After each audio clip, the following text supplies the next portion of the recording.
उत्तराखंड के पौड़ी जिले के कंजरीखाल ब्लॉक में हर साल ऐतिहासिक खैरालिंग कौथिग का आयोजन किया जाता है। इस मेले को मुंडनेश्वर मेले के नाम से भी प्रसिद्धि मिली है। मेले में स्थानीय ग्रामीणों के साथ ही बड़ी संख्या में प्रवासी ग्रामीण भी पहुंचते हैं। मेले में सात्विक रूप से क्षेत्र के ग्रामीणों की ओर से मंदिर में ध्वजा चढ़ाई जाती है। इस साल के 2 दिवसीय खैरालिंग कौथिग का समापन हो गया। मेले के पहले और दूसरे दिन भी हजारों की संख्या में पहुंचे श्रद्धालुओं ने महादेव के दर्शन कर मनौतियां मांगी। इस मौके पर मंदिर परिसर में 2 सत्रों में आयोजित कार्यक्रमों के पहले सत्र के मुख्य अतिथि के रूप में जिला पंचायत अध्यक्ष शांति देवी ने कार्यक्रम का शुभारंभ किया। मंदिर के पुजारी बताते हैं कि पहले यहाँ श्रद्धालुओं की संख्या कम थी, किंतु अब श्रद्धालुओं का आंकड़ा बढ़ गया है।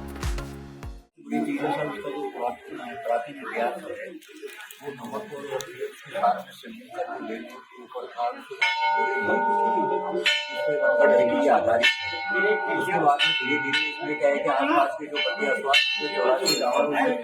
श्रद्धालुओं की पट्टी के आस्था बढ़ी है और आस्था बढ़ने के साथ साथ में क्या है कि और भी जो पट्टी आती है और यहाँ तक की बिजली है 13 दिन में 2 किलोमीटर और अलावा वो भी मतलब यहाँ दर्शन करने के लिए आते हैं।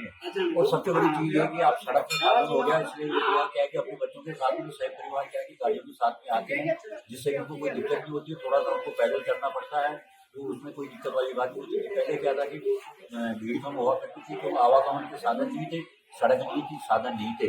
अब प्रत्येक क्या है कि परिवार के पास में क्या है कि एक व्हीकल होने के कारण से क्या है कि वो अपने साधन का इस्तेमाल करके और ऐसे टाइम के ऊपर क्या है कि आप जो कुल देवता इष्ट देवता है उनके दर्शन करने के लिए मतलब जो प्रत्येक 6 और 7 दिन मनाया जाता है दर्शन करने के लिए मेले के अंदर आते हैं। मतलब उससे क्या है कि आसपास के अंदर रिश्तेदारी भी होती है, मेले इलाके भी होता है, दूर दूर से आते हैं, जो थाल होते हैं रिश्तेदार इकट्ठे होते हैं, सब वहीं पे अपना मतलब संपर्क व्यवहार जो भी परिचय करके और अपना आनंद लेते हैं।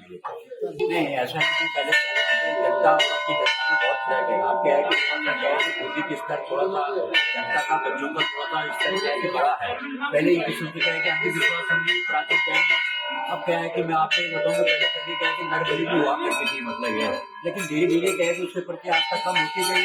और अब क्या है कि आप खुद देख रहे हो मतलब प्रत्येक वर्ष आप मेले के अंदर आते हो प्रवेश करते हो सबके माध्यम से दुकानदारों की लूटपाट नहीं होती, कोई लड़ाई झगड़ा नहीं होता, कोई नहीं होता। पहले आपको मालूम है कि धंधाबाजी होती थी, उसके साथ में कितना उत्पाद होता था, प्रशासन को भी परेशानी होती थी काम करने के लिए मतलब ये। तो आप क्या है कि शांति है और शांति होने के कारण से क्या है कि छोटे बड़े बुजुर्ग क्या है कि सब मेले के अंदर आते हैं और इसी से इसकी क्या है कि संख्या श्रद्धालुओं की बढ़ती है। इसमें कल 3 ध्वजा चढ़ी, एक खैर से और खैर से और वही भी पूरा और हमें इस मेले को बजाने के लिए बहुत कुछ करना पड़ा, कर रहे हैं। मेरा सभी श्रद्धालुओं से अनुरोध है और आशा भी है कि आप हर प्रकार की बात इस तरह से आपने सहयोग किया, आप अगली बार सहयोग करते रहेंगे। वहीं समापन सत्र में बतौर मुख्य अतिथि विधायक राजकुमार कोरी ने शिरकत की। समिति की ओर से आयोजित क्रिकेट और वॉलीबॉल प्रतियोगिताओं की विजेता खिलाड़ियों को भी पुरस्कृत किया गया। कार्यक्रम के दौरान मेले में सहयोग करने वाले व क्षेत्र के प्रतिष्ठित लोगों को भी सम्मानित किया गया। आज मैं कंजरीखाल विकास खंड के अंतर्गत मुंडनेश्वर खैरालिंग महादेव के जो ऐतिहासिक मेला होता है उसमें गया था और आज ही नहीं, मैं लगातार पिछले 5 वर्षों से जा रहा हूँ। यहाँ पर ये बड़ा ऐतिहासिक और पौराणिक मेला है।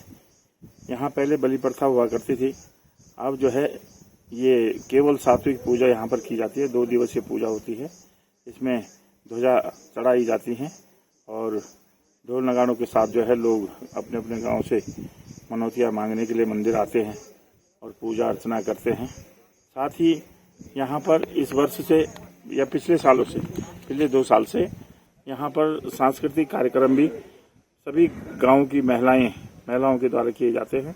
और आज तो मुझे देखने को मिला कि कोई सांस्कृतिक टीम भी बुलाई गई थी, उसके द्वारा वहाँ पर रंगारंग कार्यक्रम किए गए, बहुत सारे भजन संध्या गाई गई और इस तरह का ऐतिहासिक मेला हुआ। और साथ ही इस समय जो है पहली बार मेले के नाम से खैरालिंग मेला समिति के द्वारा यहाँ पर क्रिकेट और वॉलीबॉल प्रतियोगिता भी शुरू की गई। उसमें प्रथम और द्वितीय विजेताओं को पुरस्कृत किया गया और साथ ही ये उद्देश्य रखा गया कि यहाँ के जो नौनिहाल होनहार हैं खेल के क्षेत्र में वो आगे बढ़ेंगे, ऐसा सबका मानना है। मैं भी आज सब क्षेत्रीय जनता को खैरालिंग महादेव मेला की बहुत बहुत बधाई देता हूँ, शुभकामनाएं देता हूँ और सारे क्षेत्रवासियों के लिए भगवान महादेव से मनौती मांगता हूँ कि सभी के घर में रिद्धि सिद्धि का वास हो, सभी के घर में माँ सरस्वती का वास हो, ताकि मेरे क्षेत्र की जनता सुखी रहे। यहाँ पर जनप्रतिनिधियों के द्वारा मंदिर समिति को बहुत सहयोग किया जाता है और आज देखने को मिलता है कि मंदिर के आसपास में बहुत निर्माण कार्य हुए हैं, जैसे कि बड़ा सा बैठने का एक टीन शेड बना हुआ है जिसके नीचे सारे कार्यक्रम हो रहे थे और पब्लिक आसानी से बैठ जाती है। यदि बारिश भी होती तब भी लोगों को दिक्कत नहीं होती, या धूप भी थी तब भी लोगों को दिक्कत नहीं होती। तो ऐसे कार्यक्रम जो है, ऐसे कार्य जनप्रतिनिधियों के द्वारा किए गए हैं और मैंने भी पिछली बार मेरे से भी डिमांड की गई थी तो मैंने 10 लाख रुपए मंदिर समिति को दिया है। उसमें भी अभी जो है निर्माण कार्य चल रहा है। हमारे क्षेत्र का सबसे प्रसिद्ध मेला है खैरालिंगा मेला और हर वर्ष यहाँ पर होता है। अब 3 साल से लगातार मैं यहाँ पर आ रही हूँ और इस वर्ष मैं देख रही हूँ कि यहाँ पर बहुत सारी भीड़ है, लोगों में बहुत उत्साह है इस मेले के प्रति। मैं भगवान महादेव से प्रार्थना करती हूँ कि इस क्षेत्र की खुशहाली की कामना करती हूँ भगवान खैरालिंग महादेव, और आप सभी को बधाई देती हूँ।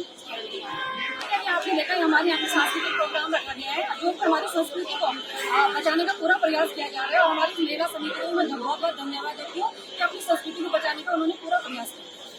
जब हम 2 साल पहले यहाँ पे आए थे, यहाँ बैठने की व्यवस्था नहीं थी, तो मेला समिति ने हमसे आग्रह किया था कि आप यहाँ पर बैठने के लिए मंच दे दीजिए। पिछले साल हमने एक बड़ा सा मंच यहाँ पर दिया है। जिस तरह की कार्यक्रम होते हैं यहाँ पे, क्योंकि पहले बारिश होती थी तो कार्यक्रम करने की जगह नहीं होती थी। इस बार क्या है कि लोग धूप से बारिश से बचने के लिए हमारे ये मंच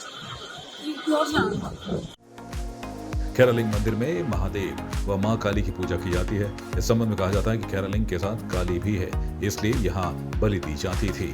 प्रतिवर्ष ज्येष्ठ माह में आयोजित मेले में पशु बलि दी जाती थी। 2 दिन के इस मेले में पहले दिन ध्वजा चढ़ाई जाती है और दूसरे दिन बलि दी जाती थी। वहीं स्थानीय युवा मनीष खुकचान बताते हैं कि अब यहाँ पर बलि की प्रथा को खत्म किया गया है और अब यहाँ सिर्फ सिरफल की पूजा की जाती है। खैरालिंग का ऐतिहासिक मेला है और विकासखंड कलजीखाल के अंतर्गत ये मेला है जो ऐतिहासिक मेला है और शायद ही क्षेत्र में इस तरह का मेला नहीं होता है, क्योंकि आसपास छोटे छोटे मेले नहीं होते। खैरालिंग एक ऐतिहासिक मेला है और ये यहाँ पर किया जाता है मुंडेश्वर के नजदीक और बेहद रुचि यहाँ पर देखने को मिलती है, क्योंकि 3 ध्वजाएं विचरती है और अगले दिन का सांस्कृतिक कार्यक्रम का आयोजन भी किया जाता है। देखिए, बलि को खत्म कर दिया गया है, पशु बलि को बंद कर दिया गया है और ध्वजा का जो है कि ध्वजा का पहले से चलन है तो पहले दिन ध्वजा चढ़ाई जाती है, दूसरे दिन पशु बलि होती है। इसे बंद करके यहाँ पर श्रीफल की पूजा की जाती है और ऐतिहासिक मेला है और सभी लोग यहाँ पर एकजुट होकर आते हैं। बिल्कुल मंदिर समिति में कोषाध्यक्ष होने के नाते मैं आपको बताना चाहता हूँ कि यहाँ पर कई सारी चीजों को एड ऑन किया गया है, जैसे सांस्कृतिक कार्यक्रम को हमारे द्वारा किया गया और उसके बाद इस साल सांस्कृतिक कार्यक्रमों के साथ साथ क्रिकेट प्रतियोगिता और वॉलीबॉल प्रतियोगिता का भी आयोजन किया जाए, जिससे कि लोग जुड़े और इससे जुड़ाव बना रहे। कौथिग में प्रसिद्ध भजन गायक अनिल बिष्ट व लोक गायिका रेणु बाला तथा गढ़कला सांस्कृतिक संस्था के लोक कलाकारों की बेहतरीन प्रस्तुति भी देखने को मिली।